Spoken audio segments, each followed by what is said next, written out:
right, let's start. So seniors and some other people in this room might already know about this.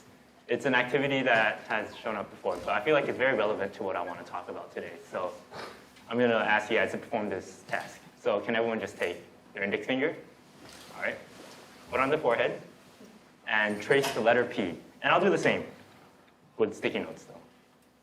All right, the letter P. All right.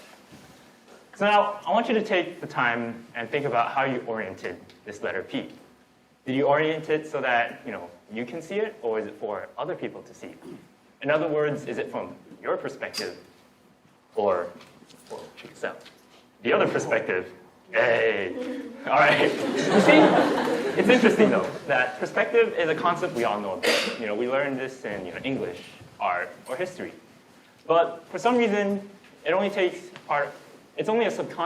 a subconscious role in our everyday thought process. For example, just now, most of you guys probably did not put in the active thought into which way you wanted to portray your P. And you just instead, it was a matter of subliminal decision making that made you to choose to trace the P in this way or that way. Well, going back to my main point though, see, we need to embrace perspective more in our society. It's something we understand, something we acknowledge, but it's not something that we take an action about. So, you guys probably also had this similar experience where you're sitting in a stationary car, right? And then suddenly it feels like the car is moving backward, and it's like weird. Then you take a better look around your surroundings, and you realize, oh, it's just the cars around you that are moving forward, and it's just an illusion. So what happened here was that you inadvertently judged the situation based off of what you thought would happen. You thought was happening, not what was actually happening. And it wasn't until you looked from another perspective did you realize the car wasn't moving, and it was actually your surroundings that were moving. So being stuck with a single point of view can lead to misunderstanding, basically. It's also very hard for anyone to empathize with someone that you tend to disregard their point of view. For example, let's take a look at this photo. All right. So, honestly, the second photo was not supposed to pop up, so something went wrong. But if you take a look at the photo on your left, and you talk about it with people around you, you'd notice very soon that you find yourself in an oddly familiar situation as the photo on the right. So just a show of hands, who sees the jacket as turquoise and brown? Dark turquoise and brown. No one? How about white and blue? White and blue? Okay, I see. Yeah, so it's kind of like the whole dress thing. And if you don't remember, the dress was an internet phenomenon that sparked controversy over what color exactly was. See, people see the dress as blue and black, right? Then the cool people like me see it as white and gold. All right. So I know when I first saw the dress, I thought people were paying each other to mess with me. And even in hindsight, it's kind of hard for me to visualize, what exactly it looks like as blue and black. So no matter how hard we try, most of us will probably also never truly experience what these, clothing would look like in the different set of colors. And despite them only being internet memes, these images still represent just how difficult it is to understand another's perspective when you don't understand it. All right, moving on. So now I want to talk about something a bit more serious, something a bit more real. So today is January 14th, which means in around 6 days, this man will become your next president of the United States of America. And I'd say the past election process has been quite turbulent. And if I could associate a word with it, I'd say animosity. There has been research that has shown that political antipathy has been on the rise. It's a trend now. People start to dislike the opposition more and more. And this is backed by research. So let's start by a research conducted by the Pew Research Center, which took a survey of 10,000 people. And one of the first questions they asked was about, how you feel about the opposing party. As you can see, politically active people in the Republican Party felt, 62% of them were afraid of the Democratic Party. And on the other hand, you have 70% of the Democrats were afraid of the Republican parties. And this is, general feelings people have for the other party. As you can see, an overwhelming amount of, attributes were put towards negative feelings rather than, neutral or positive feelings. All right? And here's rising partisan antipathy. Over the past 2 decades, we've seen a hike from 21% in 1994 to 58% for Republicans in 2016. And for the Democrats, we have 17% in 1994 and 55% in 2016. So what this means is that the middle ground now is starting to slowly erode. The average Democrat and the average Republican that was 20 decades ago is now modern-day average Democrat and the modern-day average Republican is much more further to the left or right, respectively, than they were 20 years ago. And, well, what does this have to do with perspectives, basically? And another research conducted by the Pew Research has shown that 50% of strongly Republican or strongly Democrat voters got most of their sources only from Fox News and MSNBC. These two cable networks are notorious for being politically biased in their own ways. For example, MSNBC was recently revealed through another research that 85% of the articles were opinion-based versus only 15% of them were actually based on facts. So what happens here is that there's a cycle that's created where the same information is recycled and fed to the same audience with a very tailored, a very specific point of view. And then this recycles and it gets more and more, diverged from each other. And this is called news sensationalization. So backing up a bit, by restricting ourselves to a very certain point of view, we kind of create an alarming rift within our society. But I want to point out here that I'm not here to tell you that perspective is important. We all understand that it's something we should appreciate in life a bit more. But instead, I'm here to bring about the realization of placing a larger emphasis on the need for perspective to create a cultural shift towards accepting different ideas as the norm. So, all right, I guess a good way to segue here is to talk about why we seldom like to search and seek other different points of view and what we can do about it. So I've basically, I've simplified what I believe are why we don't like new points of views to two very simple governing factors. The first one comes from a very juvenile fear, and that's our fear of the dark. We don't like the unknown. We don't like new things. And we as humans prefer a more homogeneous state of life, as opposed to turbulence and constant change.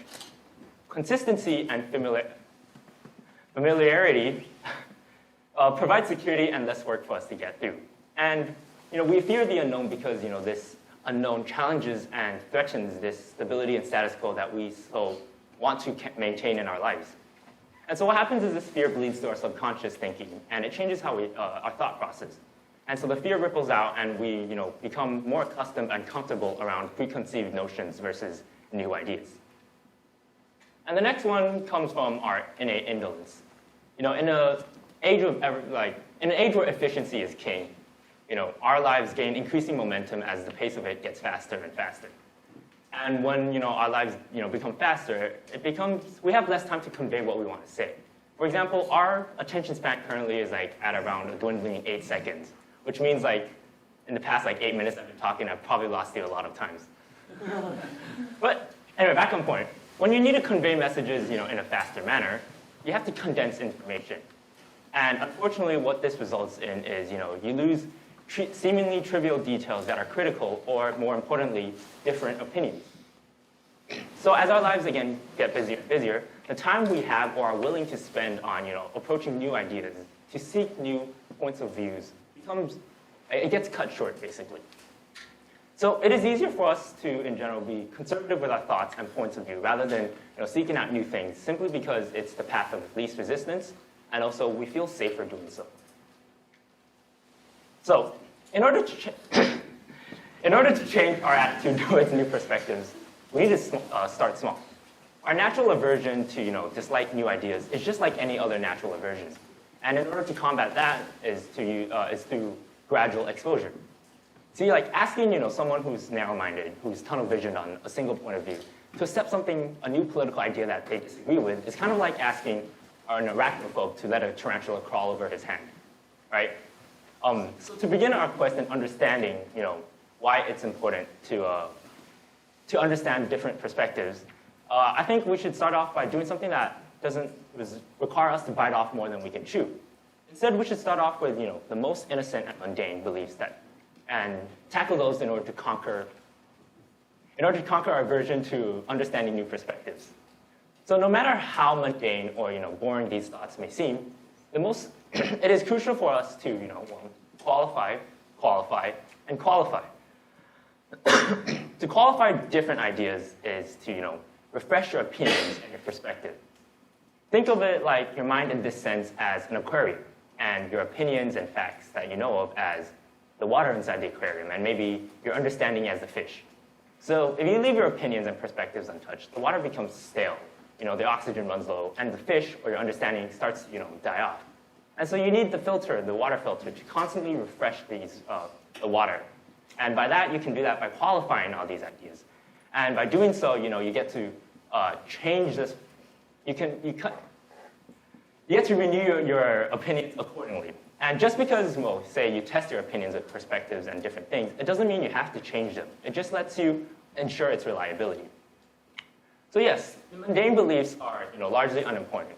But the point is not, is that they serve as an exercise for us to be able to be exposed to new ideas on a more casual or consistent daily basis. That way we reduce our fear of new ideas, and it becomes less of a bothersome for us to approach these things. Ultimately, it is also important for us to know how to differentiate fact and opinion. We are all entitled to our own beliefs, and that's fine. But we have to also know that we have to put understanding the factual truth first. So we shouldn't let our disagreements, cloud our perception. And, in order to do this, you can start by trying to seek other points of view. So with the context of a larger, more significant issue, we can say, say politics. We should do the same thing as we did with small things. And for example, so we should see how different perspectives. Yeah, for example, let's say I disagree. I believe the US government should spend less on the military. Well, in this case, I should also seek out other opinions, whereas, yes, of course, we should in one case, you could disagree that, say, the government should not spend as much on the military. Then you should go out and seek for articles or, other opinions on why the US should spend more on military. Or say you dislike Hillary and Trump. You should also go out there and qualify why you hate or dislike or like Hillary or Trump. For example, ask yourself, is half of America stupid for voting for the candidate I don't like? Or is there some underlying reason that I'm missing out that I don't fully understand? And even then, if you don't want to take the time, or you don't have the time to fully appreciate finding other opinions, it is very crucial for us to know that even if you don't have the time to do so, that there still exists a different opinion no matter what. For example, say I'm for the rights of abortion. And I don't have the time, or I don't want to take the time to research why people believe that abortion should be illegal. Then I should at least walk away knowing that there is always someone that's going to disagree with me, and that they also may have valid opinions too. On the flip side, there are also perspectives to perspective itself. See, unfortunately for us, our own lives will be the only life we will get to live in our lifetime. And that's it. It will always be hard for us to fully be able to put ourselves in someone else's shoe and completely understand them. It's kind of hard for me to put myself in, say, the shoes of my friend if I'm not my friend, right? So it is important to not be completely engulfed by attempting to assume someone else's perspective, to create something out of nothing. And there is a difference between creating a perspective and getting a perspective. While the second one is, less accessible, it is by far more powerful and revealing. So instead, we should keep a wary eye out in order to avoid falling into this trap of assuming other people's perspectives, because that could lead to the wrong perspective. It could lead to the wrong assumption. And instead, we should take the time to also listen to other people, or put your ear out there to listen to other people's opinions or perspectives. Ultimately, it comes down to you and you only to make this change yourself. You have the choice to qualify your thoughts or entertain different ideas. And it is your responsibility to govern your own thoughts. What matters the most, though, is that you remain aware and conscious of other ideas that can exist outside of the ones you agree with. There's a reason why we all have two eyes, and that's basically one is simply not enough. With two eyes, we have binocular vision that gives us a perception of depth, a better understanding of the concrete things around us. And I believe that we should take this and parallel to our bodies, apply it to our minds, and approach things with multiple perspectives. Thank you.